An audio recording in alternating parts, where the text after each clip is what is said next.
Ang kwento ni Tomby.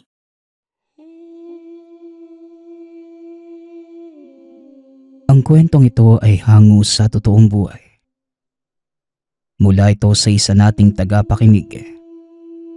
Naitago na lang natin sa pangalang Pepe. Walang eksaktong taon. Probinsya ng Bulacan. Talagang hindi natin pwedeng husgahan ang isang tao base sa panlabas nitong anyo.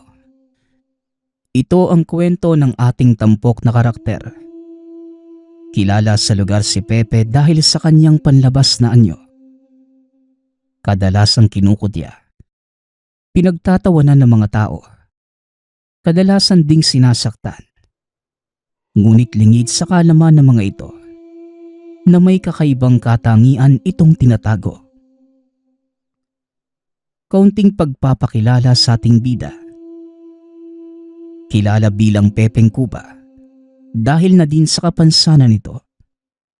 Sa kabila ng pangungutya ng mga tao sa kanya, nanatiling mabait at maunawain ang binata. Nasa edad 20 si Pepe. Mag-isang naninirahan sa maliit na kubo sa gawing dulo ng kanilang bayan. Madalas nakikigapas ng palay o hindi kaya'y tumatanggap ng trabahong bukid ang binata para lang makakain sa araw-araw. Sa kabila ng kapansanan, hindi may kakailang may taglay na lakas at kasipagan ang binata. Ngunit kahit nakabaluktot ang likuran, nagagawa niyang magbuhat ng isang sako ng palay. Madalas ginagawang katuwaan ang binata, lalo na kapag naghahakot na ng palay na ginapas.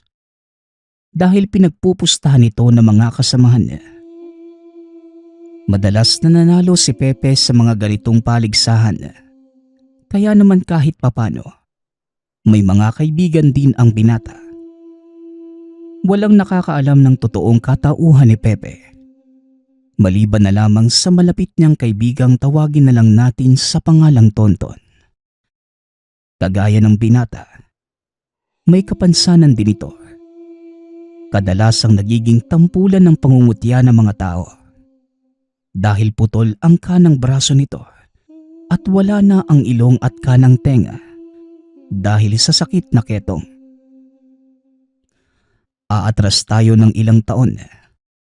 Ito yung mga panahong natuklasan ni Tonton ang lihim ni Pepe. Hindi pa sila malapit sa isa't isa na mga sandaling yon. Naiwan ni Pepe ang mga gamit sa kubo nang minsang makigapas ito sa kabilang baryo. Dahil tapos na din ang mga gawain, hindi na makakabalik pa si Pepe sa lugar. Kaya naman pinili ni Tonton na ihabol ang gamit ng binata. Medyo malayo na ang nilakad ni Pepe, kaya hindi nito napapansin na sinusundan siya. Hindi naman magawang abutan ni Tonton si Pepe dahil paika-ika itong maglakad. Pumasok ang binata sa kanyang kubo.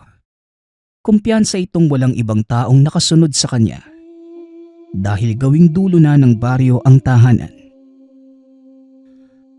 Ay, salamat naman. Makakapag-unat na rin ng likod. Wika ni Pepe sa sarili. Ngunit biglang natigilan si Pepe nang makita ang isang lalaking nakatayo sa pinto. Nanlaki ang mga mata nito habang nakatitig sa binata. Hindi ka totoong Kuba, Pepe? Wika ni Tonton. Hindi nakasagot si Pepe. Dali-dali niyang hinila si Tonton papasok ng kubo. Anong ginagawa mo dito? At paano mo ako nasundan? May mga kasama ka ba? Tanong ni Pepe. Ngunit tanging pag-iling lamang ang naitugon ni Tonton. Bakit mo ba ako sinusundan? Tanong ni Pepe. Naiwan mo kasi itong mga gamit panggapas mo. Naisip kong tapos na din yung gawain doon kaya hindi mo na ito mababalikan. Saka baka mawala din kasi. Sayang naman. Tugon ni Tonton. Ganun ba? Maraming salamat Pero pakiusap lang, huwag mong ipagsasabi ang tungkol dito Maasahan ba kita, kaibigan? Tanong ni Pepe. Oo naman. Tonton nga pala ang pangalan ko. Sige mauuna na ako. Naku, umuulan na nga. Tugon ni Tonton. Sa kasamaang palad na abutan ito ng ulan. Kaya pinatuloy na lamang ni Pepe ang bagong kaibigan. Magdamag na nagkwentuhan ang dalawa. Lalo pang nakilala ni Tonton ang binata. Ikminento din ito ang tungkol sa pagkatao. Total nakita naman na ito ni Tonton. Ang sabi ng nanay ko, sumpa daw sa akin ang 2 pagkatao ko. Maniwala ka sa hindi, Tonton. Mula ako sa lahi ng mga aswang. Kaso, tumiwalag yung mga magulang ko. Nung pinagbubuntis ako ni nanay, gusto kasi nila mamuhay ng payapa Pero dahil doon, nagalit yung pinuno nila. Isinumpa yung mga magulang ko. Sa akin tumalab yung sumpa. Kaya heto ko ngayon. Kapag umaga, kuba at pagsapit naman ng gabi, saka pa lang ako nagiging normal. Pagsasalaysay ni Pepe. Para namang natatakot ako sa mga sinabi mo. Di ka naman mukhang aswang Maayos pa nga yung itsura mo kaysa sa akin. Ako naman, nagkaroon ng ketong noong bata pa ako. Dahil doon naputol yung kanang kamay ko. Unti-unti ding nabulok yung ilong at kanang tenga ko. Mabuti na nga lang at gumaling pa ako Tugon ni Tonton. Biglang nalungkot si Pepeng sa narinig. Madalas din niyang nakikita noon si Tonton na pinagtatawanan ng mga tao. Huwag kang maglala, kaibigan. Simula ngayon, magkaibigan na tayo. At sisiguraduhin kung walang mga api sa'yo. Wika ni Pepe. Ito ang naging simula ng kanilang pagkakaibigan. Sa pagdaan ng panahon, maraming bagay pang natuklasan si Tonton tungkol kay Pepe. Isang umaga inaya ng binata ang kaibigang dumalaw sa baryo ng mga magulang. Hindi naman nagdalawang isip na sumama si Tonton. Lingid sa kanyang kaalaman na ang pupuntahan nilang magkaibigan ay baryo ng mga aswang. Pagkarating sa lugar, kagad napansin ni Tonton ang mga nakasabit na bungo ng hayop. Ilang malalaking buto na nagkalat sa paligid. May mga sungay ng kalabaw at baka na ginawang palamuti sa mga tahanan. Teka, Pepe. Ano ba tong pinuntahan natin? Para naman tayong pumasok sa baryo ng mga mangkukulam Tanong ni Tonton. Nakalimutan mo na ba ang sinabi ko tungkol sa nanay at tatay ko? Tama ka. Pero hindi baryo ng mangkukulam ang lugar na to. Kundi baryo ng mga aswang Tugon ni Pepe. Biglang napahinto sa paglalakad si Tonton. Hindi maipinta ang itsura nito. Anong gagawin nila sa akin? Baka mamaya ako na pala yung tanghalian nila dito Muling wika ni Tonton. Huwag kang magalala. Dahil hindi kumakain ng tao mga taga dito. Oo, mga aswang sila pero puro hayop lang ang konsumo nila. Mamaya malalaman mo ang sinasabi ko. Tugon ni Pepe. Marahang naglakad ang dalawa papasok sa baryo. Dahil takot na takot si Tonton sa katotohanang nasa loob sila ng isang baryo ng mga aswang. Ilang sandali pa, lumabas ang isang matandang babae. Napakaganda ng itsura nito. Nakasuot ng maayos na kasuotan. Hindi kagaya ng mga taong nasa paligid. Oh, Pepe anak, napadalaw ka yata. Sino naman yang kasama mo? Tanong ng nanay ni Pepe na tawagin na lang natin sa pangalang Aling Loida. Samantalang si Tonton naman, patuloy lang sa pakikiramdam. Wala naman ay. Gusto ko lang tignan ang kalagayan nyo dito. Siya nga po pala, si Tonton, kaibigan ko. Pagpapakilala ng binata. Nanlaki ang mga mata ni Tonton nang tawaging inay ni Pepe ang matanda. Nanay mo yan, Pepe? Bakit ang layo ng itsura nyo? Wika ni Tonton. Biglang tumawa naman ng malakas ang nanay ni Pepe. Inaya ang mga itong pumasok na sa tahanan upang kumain. Nung una nagdadalawang isip pa si Tonton dahil alam nitong aswang ang mga kasama sa hapagkainan. Oh, bakit hindi mo ginagalaw yung pagkain mo? Lalamig yung sabaw ng bulalo. Wika ni Pepe. Hindi naman sumagot si Tonton. Patuloy lang itong nakatitig sa mangkok na puno ng sabaw at karne. Huwag kang mag-alala. Hindi karne ng tawang nakalagay dyan. Matagal na panahon na naming iniwaksi ang pagkain ng laman ng tao.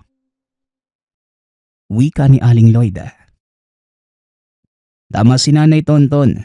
Kaya kainin mo na yan. Masarap ang bulalo lalo't mainit. Dagdag ni Pepe. Sa huli na kumbinsi ng binata si Tonton na kumain. Sarap na sarap ito ayon sa kanya. Noon pa lamang natikman ang ganoong kasarap na pagkain. Nagpa siyang magkaibigang manatili sa lugar para magpalipas ng gabi. Sa kahilingan na din ng ina ni Pepe dahil kaarawan pala nito. Ang mga aswang na nandito namumuhay na ng payapa, parang normal na tao lang. Walang sino man nang umuusig sa kanila at nangaalipusta. Wika ni Pepe. Totoo ang sinasabi ni Pepe, Tonton. At dahil yon sa kanya, siya ang aming tagapangalaga. Walang sino man ang nangahas pumasok sa baryong ito para manggulo dahil natatakot sa aking anak. Dugtong na matanda. Talaga po? Paano pong nagagawa ni Pepe yon? Tanong ni Tonton. Dahil sa hawak niyang bertud, ang mutya ng kadlum. Tugon ni Aling Loida. Butya ng kadlum? Pepe, ano ba yun? Muling tanong ng kaibigan. Inilabas naman ni Pepe ang kanyang bertud na nakatago sa loob ng damit. Ipinakita ito sa kaibigan. Kung titignan pangkaraniwang bato lamang ito, kulay itim na makintab at may guhit na pula. Ito ang mutya ng kadlum, Tonton. Nagbibigay ito ng lakas sa akin at kakayanang makipagtanggol ang mga kalahi ko. Alam kong mahirap paniwalaan, kaibigan, pero totoo ang lahat ng sinasabi ko. Lahat ng mga nandito, buhay na sakses sa mga ginagawa ko. Pagpapaliwanag ni Pepe. Ilang sandali pa lumabas na ang buwan. Nagbagong anyo na ang binata. Kinuha ni Tonton ang pagkakataong yon para matanong ang isa pa nitong katauhan. Siya nga pala, Pepe. Paanong nangyaring may dalawa kang katauhan? Tanong ni Tonton. Naupo si Pepe habang inuunat ang likod. Ang kakayanan ko magbagong anyo, likas sa aking pagkatao. Simula ito nang tumuntong ako sa edad na 18. Ang akala ko nga noon, hindi na ako babalik sa normal. Pero dahil din sa mutya ng kadlum, nagagawa ko magbagong anyo sa gabi bilang normal na tao. Tugon ni Pepe. Hindi akalain ni Tonton na mararanasan ito ang sinasabi ng kaibigan. Habang nagkakasiyahan ang lahat, nakarinig ng malakas na sigaw si Pepe. Laking gulat ni Tonton dahil biglang tumakbo ang kaibigan papunta sa pinanggagalingan ng sigaw.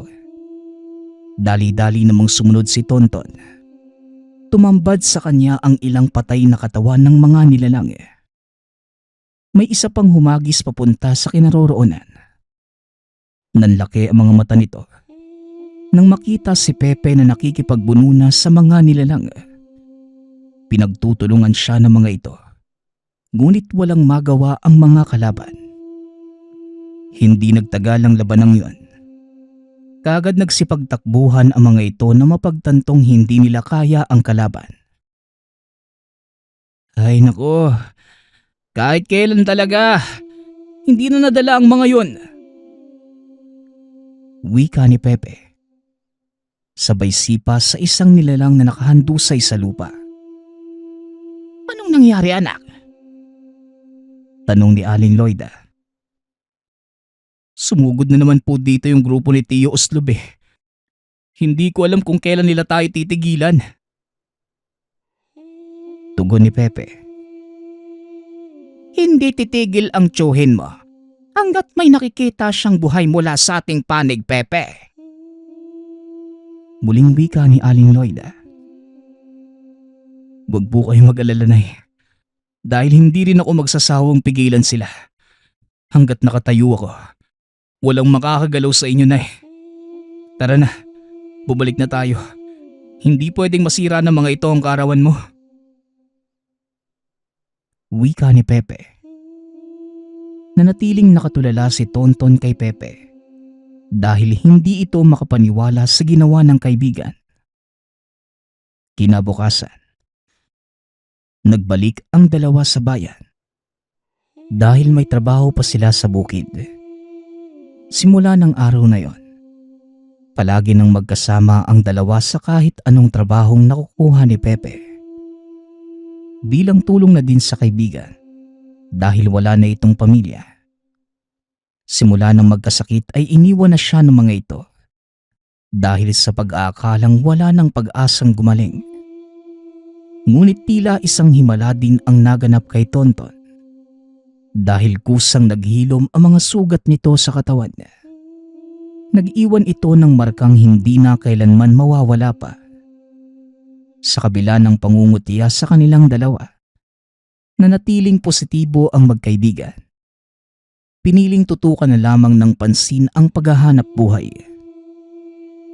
Isang hapon, habang nagtatabas ng damo sa isang taniman, napadaan ang pangkat ng mga lasing na kalalakihan. Nasipat na mga ito si Pepe at Tonton at naisipang pagkatuwaan. Lumapit ang mga ito sa kanila at ang unang pinagdiskitahan ay si Tonton. Tingnan mo nga naman itong si Putol. Wala na ngang isang kamay. Nagagawa pa ding manggapas ng damo. Paano mo bang hinahawakan ng itak mo, Tonton? Wika ni Onal. Hindi naman ito pinansin ni Tonton. Dahilan para magalit ito. Marunong ka ng mambastos? Sinong pinagmamalaki mo? Yung pagong na walang bao. Gusto mo, pagbuhuling ko pa kayo eh. Muling wika ni Onal, sabay tulak kay Tonton. Kaagad lang din tumayo ang binata. Nagpatuloy sa paggapas ng damo. Lalo namang nag-init ang ulo ni Onal. Dahilan para tadyakan nito si Tonton at pinagsisipa ng bumagsak sa lupa. Dito na nakialam si Pepe. Laking gulat ni Onal nang biglang may tumamang putik sa kanyang muka. At nang hawiin niya ito, kaagad namang sumalubong sa kanya ang kamao ni Pepe. Sobra-sobra lang ginagawa niyong pangapi sa kaibigan ko ah. Kung ako lang sana ang gagawan niyo ng masama, ayos lang sa akin eh. Pero hindi ako makakapayag na aapihin niyo ang mga malalapit sa akin. Wika ni Pepe. Dahil sa ginawa nito, lalong nagwala si Onal. Dinampot nito ang itak ni Tonton. Inundayan ng taga si Pepe. Ngunit mabilis itong naiwasan ng binata. Bagay na hindi inaasahan ng mga kasamahan ni Onal.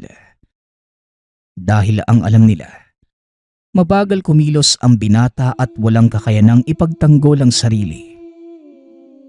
Sunod-sunod na pagtaga ang binigay sa kanya ni Onal. Ngunit lahat ng ito ay nagawang maiwasan ng binata hanggang sa tuluyan ng matumba ang kalaban dahil sa sobrang pagod. O anong problema, Unal? Hanggang dyan lang ba ang kaya mo? Naku naman, sa laki mong tao, lampa ka din pala eh. Pangasar ni Pepe. Tinignan nito ang mga kasama ni Unal na kagad namang nagsipag-atrasan. Inutusan ng binata ang mga itong dalhin na palayo sa lugar ang walang malay na si Unal. Ayos ka lang ba, Tonton? Pagpasensyahan mo na yung mga yun, ha? Wala lang talaga silang magawa sa buhay. Wika ni Pepe. Walang problema. Ayos lang ako. Pero siguradong ikaw ang babalikan ng mga yon. Hindi pa naman basta-bastang pinapalampas ni Unal yung mga may atraso sa kanya. Tugon ni Tonton. Alam ko, kaibigan. Kaya ko namang ipagtanggol ang sarili ko eh. Kaya wala kang dapat ipag-alala. Tara na. Magpahinga ka na lang doon sa may lilim. Ako na ang bahalang tumapos dito. Kakaunti na lang naman eh. Wika ni Pepe. Muling bumalik sa trabaho ang binata. Ngunit wala itong kaalam-alam. Nakagading maniningil si Unal sa pagpapahiyang ginawa sa kanya. Habang naghahakot ng mga tinabas na damo, narinig nitong sumisigaw si Tonton at nang lingunin ng kaibigan. Nakitang pinagtutulungan ito. Saktong pahapunan ng mga sandaling yon. Alam ni Pepe na anumang oras, magbabago na ang anyo. Dali-dali itong tumakbo papunta sa kinaroroonan ng kaibigan. Sinugod ang mga kalalakihang gumugulpi kay Tonton. 5 katao ang walang awang nagtulong-tulong sa isang taong walang kalaban-laban. Dito na nagalit ng husto si Pepe. Binalingan siya ng mga kalaban. Pinagtulungan. Ngunit wala ding nagawa ang mga ito. Dahil sa bilis at lakas na taglay ng kubang si Pepe. Ilang sandali pa, tuluyan ng umatras ang mga kalaban. Dali-daling inakay ang kaibigan patayo. Sandali na lang. Mararating na natin ang baryo nila nanay. May mahusay kami manggagamot sa lugar. Kaya paniguradong hindi magtatagal yung sakit ng katawan mo. Wika ni Pepe. Alam niyang wala nang malay ang kaibigan ng mga oras na yun. Kaya naman dali-daling itong naglakad. Pagkarating sa baryo, kagad kinausap ng binata ang ina. Nay, ipapaiwan ko muna dito si Tonton ha. May mahalagang bagay lang akong kailangan gawin sa bayan. Pagpapaalam ng binata. O sige anak, walang problema. Mag-iingat ka ha. Tugon ng ina. Ngunit papalabas pa lamang siya ng baryo nang bigla itong salubungin ng pangkat ni Unal. Nasundan pala siya ng mga ito. Hindi maaaring malaman ng mga taga-baryo ang sikreto ng lugar na yon. Kaya pinili ng binatang kumprontahin ang mga ito sa mismong pasukan ng baryo. Pasensya na, pero hindi ko kayo maaaring palampasin. Hindi kayo pwedeng pumasok sa baryong to. Wika ni Pepe. Naglabas ng patalim si Unal. Sinenyasan ng mga kasamahang sugurin ang binata. Mabilis namang kumilos ang mga ito. Inundayan ng taga si Pepe. Bagaman naiilagan, hindi pa din maiwasang tamaan siya ng mga ito. Gayunpaman, nagugulat ang mga kasamahan ni Unal dahil hindi man lamang nagagalusan ang balat ng binata. Kutsilyo laban sa kamao ang nangyaring labanan at sa hindi malamang kadahilanan, biglang nanghina si Pepe. Napaluhod ito dahilan para tuluyan siyang makuyog ng mga kalalakihan at magapos. Hindi pa din nagbabagong anyo ang binata na labis naman itong pinagtataka. Dahil mataas na ang buwan, saka pa lamang nalaman ang dahilan kung bakit nang magsalita si Unal. Nagtataka ka ba kung bakit ka nanghihina? Akala mo ba hindi ko alam na may tangan kang bertud? Pepeng Kuba, hindi lang ikaw ang antingero sa lugar na ito. Wika ni Unal habang pinapakita sa binata ang isang uri ng medalyon na kung tawagin ay tres picoroma. May taglay itong pangbasag sa mutya. Rebueltang maaaring maging sanhi ng panghihina ng isang taong may tangang mutya. Huwag niyong idadamay ang mga tao sa baryong to. Wala silang kinalaman. Tugon ng binata. Kung hindi sila makikialam, hindi ko din sila gagalawin. Narinig niyo ang sinabi ko.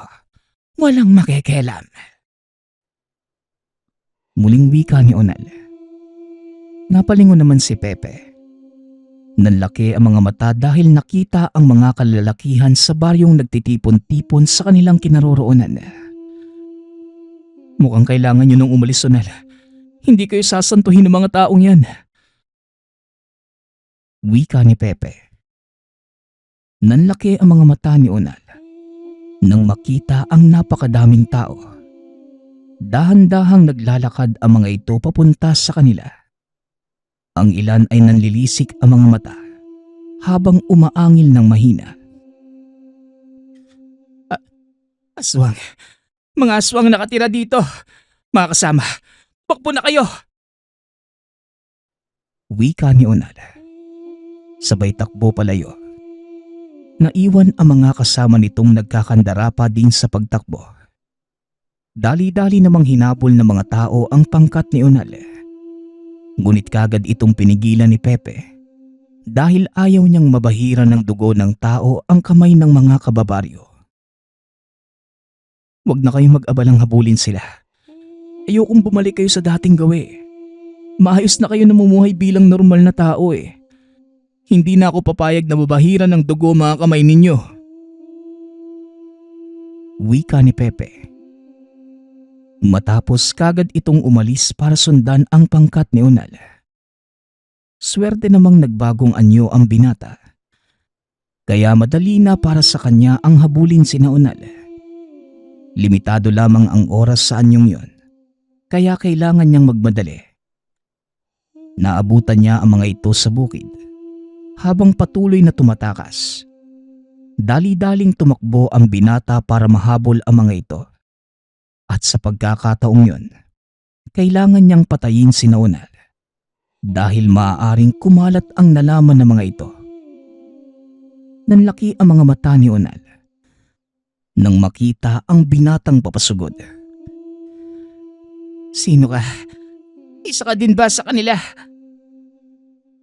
Tanong ni Unal. Sinubukan din itong gamitin ang basag mutya. Ngunit hindi ito gumana kay Pepe. Hindi nagsasalita ang binata. Sinugod nito ang mga kalalakihan at isa-isang pinagpapatay. Hanggang si Unal na lamang ang naiwan. Parang awa mo na. Huwag mo akong patayin. Hindi ko naman sinasadyang mapunta sa baryo ninyo. Pangako, hindi ako magsasalita. Wala akong pagsasabihan ng mga nalalaman ko. Wika ni Unal.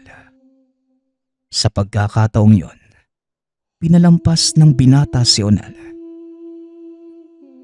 Sa ngayon, Unal, palalampasin kita.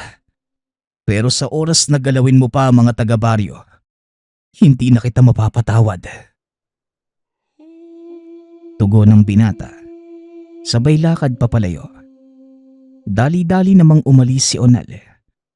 Bumalik si Pepe sa baryo at kinamusta ang lagay ni Tonton. Nakahinga ng maluwag ang binata nang makitang nasa maayos ng kalagayan ang kaibigan. Anong nangyari sa mga kalalakihang sumugod sa iyo? Tanong ni Eileen Loida. Isa sa kanila ang binigyan ko ng pagkakataon na nagmakaawa. Pero sisiguraduhin kong hindi na siya makakapunggulo dito. Tugon naman ng binata. Kinabukasan, Maaga itong umalis para pumunta sa bayan. May trabaho pang nag-aantay sa binata ng araw na yon. Kaya pinili niyang ipaiwan si Tonton sa baryo. Nadaanan nito ang napakadaming taong nakikiusyoso sa mga namatay na kasamahan ni Onal. Nagtuloy-tuloy ito sa paglalakad. Hanggang sa marating ang bukid na pinagtatrabahuhan. Matapos ang trabaho kagad na din itong bumalik sa baryo. Habang nasa daan, nakasalubong nito ang isang pamilyar na tao. Tignan mo nga naman. Ang mahal kong pamangkin. Hindi ko akalaing makikita kita sa ganitong kalagayan. Bakit kasi hindi na lang kayo bumalik sa baryo at mamuhay kagaya ng dati? Tanong ng lalaki. Namumuhay kami ng payapa. Hindi naman namin kailangan bumalik sa dati naming kaugalian eh. Kaya hanggat maaari, umalis ka na rito. Tugon ng binata. Talaga ngang tinaglay mo ang kayabangan ng tatay mo. Pero hanggang saan? Muling tanong ng lalaki. Hanggat nabubuhay ang bawat isa sa amin, hindi kami magbabalik sa kandili mo, Tiyo Oslob. Kaya hanggat may natitira akong respeto sa'yo, umalis ka na dito. Muling wika ng binata. Napailing na lamang si Oslob. Nagsimulang maglakad palayo. Ngunit huminto ito at muling lumingon kay Pepe. Ayaw mo bang matanggal yang sumpa sa pagkatao mo? Alam mo, kung babalik ka sa aking pangangalaga, maaari kang bumalik sa pagiging normal. Nang hindi ka na kutsain ng mga tao. Ayaw mo bang maging normal ang tingin nila sa'yo? Tanong ni Oslob. Hindi ko kailangan magbalik sa normal, Tiyo. Dahil sa totoo lang, wala akong paki sa mga pangungutya ng tao eh. Di naman ako naaapektuhan. Tugon ng binata. Ikaw ang bahala. Muling wika ni Tiyo Oslob. Kagad na itong naglakad palayo. Tumuloy na din sa pagpunta sa baryo si Pepe. Pagkarating doon, kinausap nito ang ina. Mapanganib ang binabalak ni Oslob, iho. Hindi ko alam kung kailan siya sasalakay. Hanggang ngayon, matindi pa din ang pagnanais niyang lipulin ang lahat ng ating kasamahan. Kung nabubuhay lang sana ang iyong ama. Wika ni Aling Lloyd. Huwag po kayo mag-alala, Nay. Dahil alam kong malaki ang tiwala sa akin ni tatay. Kaya nga pinamana niya sa akin yung bertud niya eh. Isa pa, ipinangako ko po sa kanya na hindi ko tatalikuran ang pamilya natin. Tugon ng binata. Muling sumagi sa isipan nito ang alaala ng ama. Ito ang nagturo ng lahat ng kaalaman sa pakikipaglaban. Hindi tinignan ng ama ang kapansanan nito. Itinuring niyang normal si Pepe. Bagaman nahihirapan sa pinagdadaan ng pagsasanay, ni minsan ay hindi nito naisipang sumuko. Palagi mong tatandaan, Pepe. Hindi ka bawasan sa pagkatao mo ang kapansanan mo. Oo, may kaulangan ka. Pero hindi ibig sabihin, wala kang karapatang mabuhay. Ito ang mga katagang palaging pinapaalala sa kanya ng ama. Isinabuhay ito ni Pepe at naging basihan ng kanyang prinsipyo. Matapos ang pag-uusap nila ni Aling Lloyda, kagad na ding nagpahinga ang binata. Sinilip nito sa silid si Tonton na nooy patuloy pa ding nagpapagaling. Bagaman hindi ito halata sa katawan ng binata, malaking pinsala ang natamo nito nang bugbugin siya ng pangkat ni Onal. Pasensya ka na kaibigan ha. Ikaw ang napagbuntungan ng galit nila sa akin. Pero wag kang mag-alala. Naiganti na kita eh. Hindi na babalik muli si Naonal. At kagaya ng pinangako ko sa'yo, wala nang mga api pa sa mga gaya mo. Pangako ni Pepe. Kinakausap nito ang kaibigan kahit walang malay. Alam niyang naririnig ito ni Tonton. Nahiga ang binata sa kama habang iniisip ang mga susunod na mangyayari. Lalo na't may banta ng pagsalakay mula naman kay Oslob. Hindi na malaya ng binatang unti-unti na siyang nakatulog. Hanggang sa magising na lamang ito kinabukasan dahil sa ingay na nagmumula sa labas ng kanilang tahanan. Napasilip si Pepe sa bintana. Nakitang nagkakasiyahan ang mga tao. Dali-dali itong lumabas. Napansin na ang pinagtatawanan ng mga ito ay si Tonton. Nakikipagbiruan ang kaibigan sa ilang mga kalalakihan sa pamamagitan ng pagkukwento ng mga nakakatawan nitong karanasan. Oh, mabuti naman at gising ka na, anak.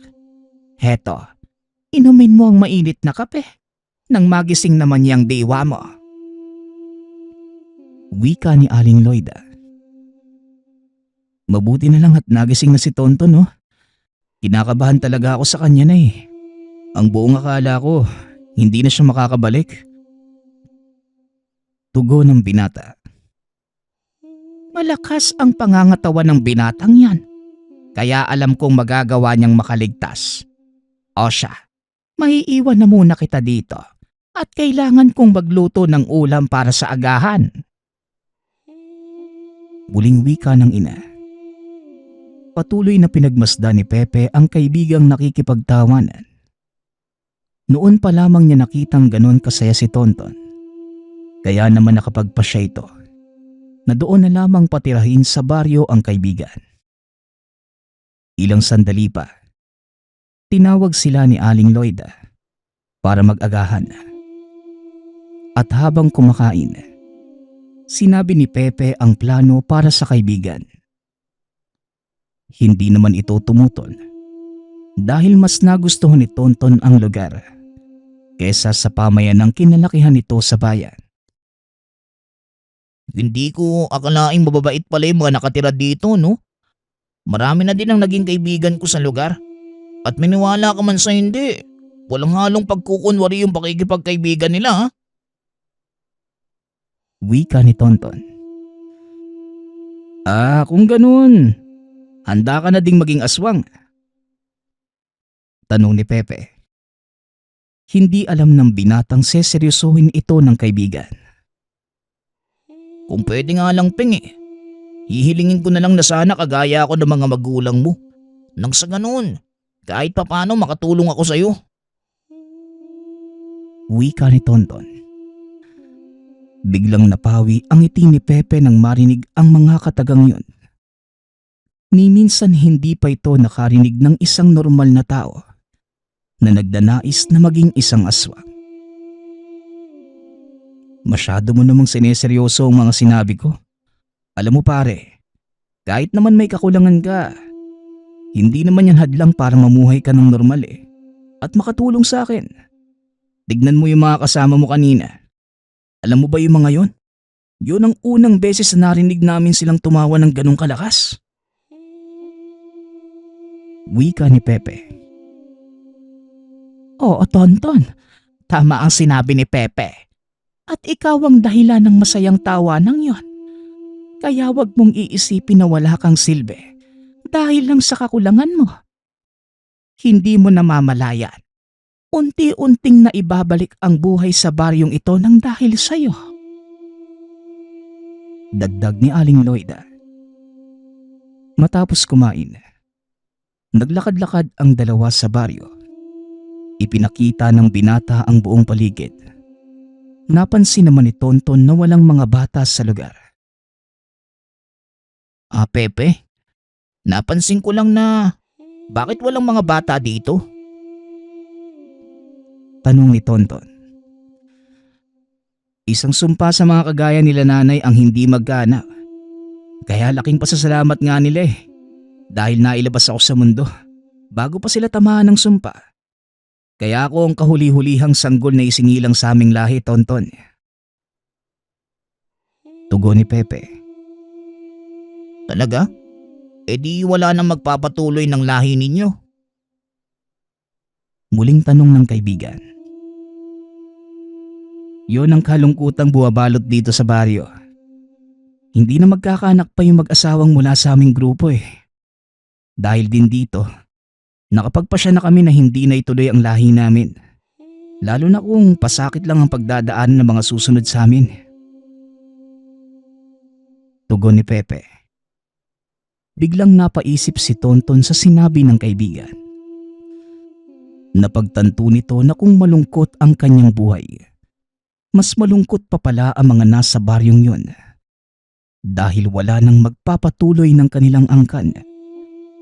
Bigla na lang silang maglalaho sa mundo nang wala man lamang ni isang mabubuhay upang ituloy ang kanilang kasaysayan. Matapos ang pag-iikot, nagpasya ang dalawang pumunta ng bayan upang mamili ng mga kakailanganin at makapaghanap ng trabaho. Inikot din ng mga ito ang kabayanan ngunit wala silang nahanap. Ano ba yan? Napakaalat naman ang araw na to. Tara na, Tonton. Bumalik na nga lang tayo sa baryo. Nabili naman natin lahat ng kailangan natin, di ba? Wika ni Pepe. Habang naglalakad, napansin ng dalawa si Onal. Nakikipag-usap sa ilang kalalakihan. Namataan din ito ang dalawang binata, kaya dali-daling umalis. Naiwan sa mesa ang mga kausap nito. Pagkaraan ni Pepe sa lugar, pinagtitinginan sila ng mga tao. Sanay naman ang mga ito sa ganong kabigat na titig dahil sa kanilang panlabas na anyo. Ngunit hindi pa man sila nakakalayo. Tumayo ang dalawang kalalakihan at sinundan sila. Tol, sinusundan tayo ng dalawang lalaking kausap niyo na kanina. Wika ni Pepe. Sinabihan din ito ang kaibigang wag lilingon. Hayaan lang silang nakasunod para malaman ang totoo nilang pakay. Nang malapit na sila sa baryo, nilingon ni Pepe ang dalawa at tinanong, "Anong kailangan nyo? At bakit nyo kami sinusundan?" Diretsahang tanong ng binata. "Wala naman. Napag-utusan lang kami ni Amo." Tugon ng lalaki. Nakagad namang naglabas ng patalim. Sinabihan ni Pepe ang kaibigang mauna nang umalis. Dali-dali namang naglakad papalayo sa lugar si Tonton. Nang makarating ito sa baryo, kinausap nito si Aling Loida para ipaalam ang nangyayari sa anak. Samantalang si Pepe naman, nakikipagbununa sa dalawang kalalakihan. Malakas sa mga ito. At ang isa sa kanila ay may kakayanang gumamit ng mga dasal pangkumbate. Ngunit kahit pinagtutulungan ito ng dalawang marunong sa lihim na kanunungan, hindi naman nagpatinag ang binata. Nakikipagsabayan ang tanga nitong mutya ng kadlum sa mga kumbating ibinabato sa kanya ng mga kalaban, habang ang mga kamao naman nito ang nakikipagdikdikan sa mga kaaway. Hanggang sa tuluyan silang napasuko ni Pepe. Dali-daling tumakbo ang mga ito. Ngunit lingid sa kalaman ng binata na ang dalawang lalaking yon ay panglito lamang para sa totoong kaganapan. Matapos ang pakikipaglaban, nagpatuloy na sa paglalakad ang binata. Ngunit sa hindi kalayuan, natanaw nito ang ilang kalalakihang papasok naman sa baryo ng ina. Dinig mula sa kinatatayuan ang sigaw ng mga kababaryo habang isa-isa silang pinagkukuha at dinala sa kalagitnaan ng baryo. Nagmadali na si Pepe para makarating sa lugar. Laking gulat nito nang matanaw sina Uslob kasama si Onal. Walang hiya ka. Anong ginagawa mo dito? At ang lakas ng loob mong sirain ang pangakong binitawan mo ah. Wika ni Pepe habang nakaturo kay Onal. Pasensya na. Nakahanap ako ng malakas na kakampi. At akalain mo yon. Tiyuhin mo pa pala. Tugon ni Onal. Tio Slob, bakit ba ayaw mo kaming tigilan? Hindi pa ba sapat na iniwan namin sa inyo ang lahat-lahat? Kulang pa ba ang sinakripisyong buhay ng tatay ko? Tanong ni Pepe. Kulang pa ang buhay ninyong lahat para tubusin ang kasalanan ng iisang tao sa kanyang sala. Kung hindi lang nagtraidor ang iyong ama, dapat hanggang ngayon, buhay pa din ang tatay ko. Tugon ni Oslob. Hindi nagtraidor ang aking ama. Ginusto niya lang makalaya mula sa pagkaalipin ng mga aswang eh. Ikaw kung tutusin at yung ama ang traidor. Dahil itunuring kayong totoong dugo ng tatay ko. Pero anong ginawa niyo? Pinapatay niyo siya sa isang Bertudes? Muling wika ni Pepe. Unti-unti nang lumilitaw ang katotohanan tungkol sa nangyari sa angka ni Pepe. Nakikinig lamang si Tonton ng mga sandaling yun. Dahil alam niyang wala siyang magagawa sa pangkat na kaharap ni Pepe. Ngunit nang makita nito si Onal, biglang nagbago ang ekspresyon ng mukha ni Tonton. Tingnan mo nga naman. Nandito pa din pala si Putol. Bakit ganyan ka makatingin? Tanong ni Onal. Hindi ko nakalimutan ang ginawa mo sa akin. Kaya pagbabayaran mo yun ngayon. Tugon ni Tonton. Dumampot ito ng panabas at naglakad papunta sa tabi ni Pepe. Anong ginagawa mo, Tonton? Wala kang laban sa kanila. At sa totoo lang hindi ko din alam kung kakayanin kong talunin ng mga yan. Kaya hanggat maaari kaibigan, umalis ka na lang dito. Wika ni Pepe. Ngunit matigas ang ulo ng kaibigan. Naiintindihan ko kung bakit ka nag-aalala sa akin, Pepe. Pero sana sa pagkakataong to, hayaan mo naman akong tumayo sa sarili kong paa. Tugon ni Tonton. Napagtanto ni Pepe na tila minamaliit na niya ang kakayanan ng kaibigan. Dahil sa kapansanan nito. Kaya naman hinayaan niya itong makipaglaban. Sa palagay ko, tama ka, Tonton. Masyado kong tinignan ang kapansanan mo at minaliit ng kakayanan mo. Sige, lumabang ka at huwag kang magpapasindak sa mga yan. Tandaan mo, aswang sila pero kagaya nating mga tao. May kahinaan din ang mga yan. Puntiryahin mo ang kanilang mga leeg. Wika ni Pepe. Tumango lamang si Tonton bilang pagtugon. Iniumang ang hawak na panabas sa mga kalaban. Nagsipagsugod ang mga ito. Kagad namang sinalubong ng dalawa. Kagaya ng iniutos ni Pepe. Parang damong pinagtatagpas ni Tonton ang leeg ng mga kasamahan ni Oslob. Nang galaiti naman ito sa galit. Hindi matanggap ng mga taong may kapansanan ang kanilang mga kalaban. Ngunit nagagawa pa silang pantayan. Kagad ding sumugod si Oslob. Pinuntirya nito si Tonton na nooy libang na libang sa pagpatay sa mga aswang. Ngunit kagad itong hinarang ni Onal. Ako na ang bahala sa isang yan. Hayaan mo muna siyang maglaro. Wika ni Onal. Kagad namang naglakad papunta kay Pepe si Oslob. Isang malakas na tadyak ang binigay nito. Tumilapon ang binata, ngunit kagad din namang nakatayo. Napatingin ito sa kalangitan at napagtantong unti-unti nang nagdidilim. Sa isip-isip ni Pepe, Nang mga sandaling yon, kailangan niya lang matagalan ang labanang yon hanggang sumapit ang 6:00 ng gabi.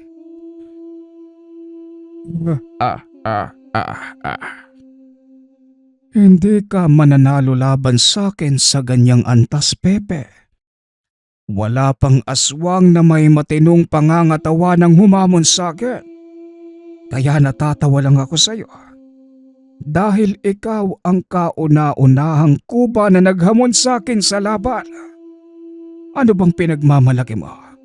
At higit sa lahat, ano bang pinaglalaban mo?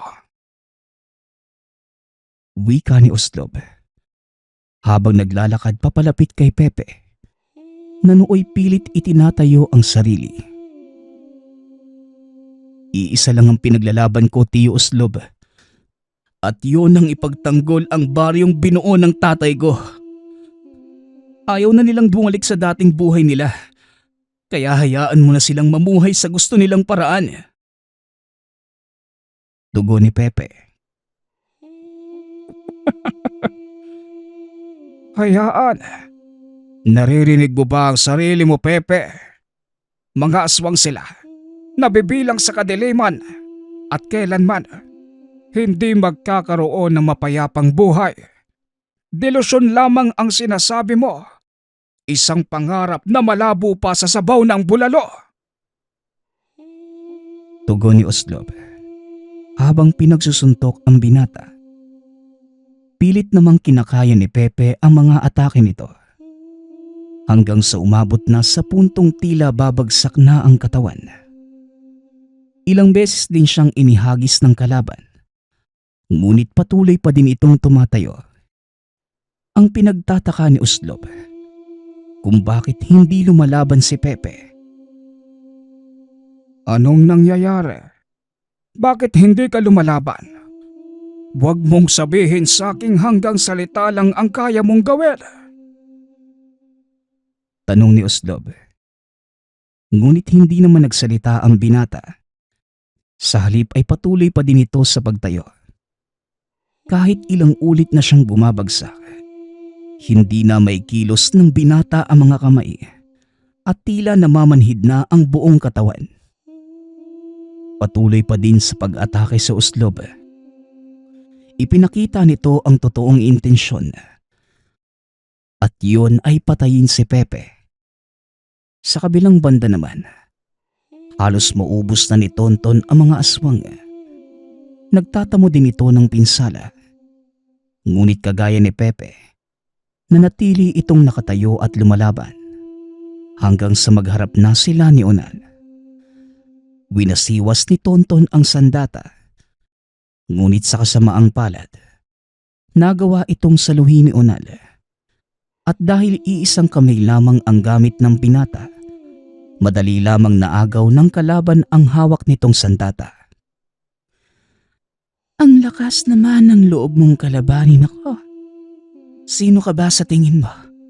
Sa kalagayan mong yan, umaasa kang manana.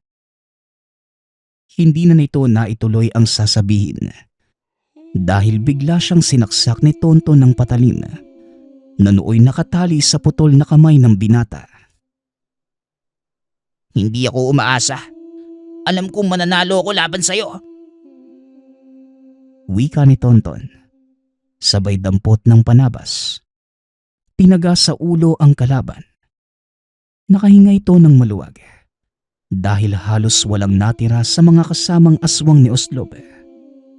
Tanging mga kasamahan na lamang ni Onal na kagad din namang nagsipulasa nang makitang patay na ang pinuno. Napalingon si Tonton sa kinaroroonan ni Pepe. Nanlaki ang mga mata nang makitang bugbog sarado na si Pepe at halos hindi na kumikilos. Beng, lumabang ka lang. Ano bang nangyayari sa'yo? Bakit inahayaan mo siyang gulpiin ka? Wika ni Tonton. Napatingin sa kanya ang kaibigan. Bahagyang ngumiti. Kagad namang umatras si Tonton dahil alam nito ang ibig sabihin ng kaibigan. Ilang sandali pa tuluyan nang lumubog ang araw. Ito na ang pinakahihintay na oras ni Pepe. Laking gulat ni Oslob dahil biglang sinalo ng binata ang kamao. Hinila ito papalapit sa kanya. Isang malakas na suntok sa sikmura ang binitawan ni Pepe. Halos ilabas ni Oslob ang bituka sa lakas ng pagkakasuntok ng binata. Napatingala si Oslob at nakitang tuwid na nakatayo si Pepe. Ngayon, ako naman. Wika nito. Sabay atake sa tiyuhin gamit ang tuhod.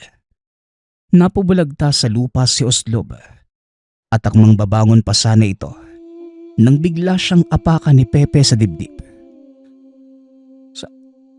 Saan mo kinukuha ang lakas na yan? Tanong ni Oslob. Sa sumpang binigay niyo sa nanay ko. Kaya ngayon, pagmasdan mo at tikman ang hagupit ng halimaw na kayo mismo ang gumawa. Tugon ni Pepe. Dinampot nito si Oslob sa damit. Isinandal sa isang puno. Sunod-sunod na suntok sa sikmura ang ibinigay ng binata. Dahilan para mawala ng malay ang kalaban. Inihagis pa ito ni Pepe sa sapa dahilan para muling magkaulirat. Hoy, hindi ka ba dapat mamatay ah? Wala pa sa kalahati ang ipinadanas ko sa'yo. Gusto mo makakita ng totoong demonyo, di ba? Pwes, nandito ako sa harap mo. Muling wika ni Pepe. Hindi na makakilos sa kinauupuan si Oslob. Sa hindi may paliwanag na dahilan, nakaramdam ito ng takot sa binata. Dahan-dahang naglakad palapit si Pepe sa kinaroroonan nito. At nang mapagtantong hindi nagbibiro ang binata, saka pa lamang nagkumahog si Oslob na makalayo sa lugar. Sa kasamaang palad, huli na ang lahat para sa kanya dahil nagawa na siyang hatakin ni Pepe sa buhok. Dahan-dahan itong hinila patayo si Oslob. Inihagis naman ni Tonton ang panabas sa kaibigan. Itinutok ito ni Pepe sa leeg ng kalaban. Pagmasdan niyo kung paanong mamatay ang isang pinuno ng aswang sa kamay ng isang kuba. Wika ni Pepe. Sabay gilit sa leeg ni Oslob. Sumambulat ang dugo nito at dahan-dahang bumabagsak habang hawak-hawak ang sugat sa leeg. Tinapos ng binata ang laban sa loob lamang ng ilang minuto. Nang mga sandaling yon, paparating na si Aling Loida at ang ilan pa sa kanilang mga kasamahan. Nagsipagsigawan ang mga ito nang makita na wala ng buhay ang katawan ni Oslob. Nagpasya si Pepeng dalhin ang bangkay nito pabalik sa kanilang lungga para magsilbing aral sa lahat. Pagkarating doon nanlumo ang mga natitirang kaalyado ni Oslob. Alam nilang wala nang maaaring sumunod bilang pinuno, kagaya ni Pepe. Tuluyan na ding naputol ang salinlahi ni Oslob. At dahil walang kinikilalang pinuno, nagsipagkalat ang mga aswang. Namuhay ng kanya-kanya at ilan sa mga ito ay piniling sumanib sa ina ni Pepe. Bagay na ikinatuwa naman ng binata.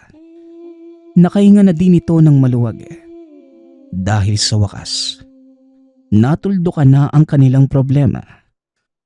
Makakapamuhay na sila ng maayos at walang kinakatakutan.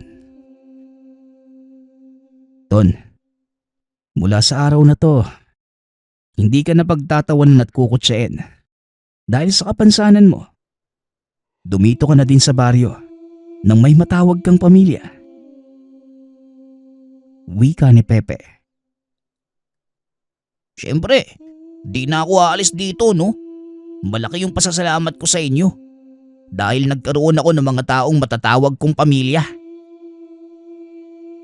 Tugon ni Tonton. Papasikat na ang araw ng mga sandaling yon. Ngunit ang pinagtataka ng mga ito, hindi na nagbalik sa dating anyo si Pepe na natili ng tuwid ang likuran. Hindi may paliwanag ang saya ng binata Dahil sa wakas, alam nitong natuldukan na ang sumpa sa kanilang angkan. Makalipas ang ilang taon, natuto na ding makisalamuha sa ibang tao ang mga taga-baryo. Kalaunan ay may ilan na ding piniling manirahan sa bayan upang makahanap ng disenteng mapagkakakitaan. Nawala ang takot sa mga ito na baka isang araw magising na lamang sila na ubos na ang kanilang lahi. Lalo pa nang mag-asawa si Pepe at magkaroon ito ng isang malusog na supling. Wala na nga ang sumpa, Pepe. Masaya ako dahil nagawa mo itong putulin. Ipinagmamalaki kita, anak. Wika ni Aling Loida. Sa kabila ng malaking pagbabago, nanatili ang kababaang loob ni Pepe. Patuloy pa din itong pinapangalagaan ang mga kalahi. Simula noon, kinilala ito bilang tagapangalaga ng mga aswang. Sa paglipas ng mga taon, namuhay ng payapa ang kanilang baryo at pinangalan ng Baryo Buktot, na ang ibig sabihin ay baryo ng Kuba. Doon na din nanirahan ang mag-anak ni Pepe at kalaunan, napuno ng buhay ang dating baryong kinatatakutan ng karamihan. At ito ay dahil sa sakripisyo at katapangan ng bertud ng Kuba. Nagpapasalamat nga pala ako sa nagpadala ng ating kwento. Naway nagustuhan niyo ang inyong napakinggan. Nagpapasalamat din ako sa lahat ng patuloy na nakikinig at sumusuporta sa ating channel. Naway patuloy niyong suportahan at pakinggan ang ating mga kwento. Hanggang sa muling pakikinig. Paalam.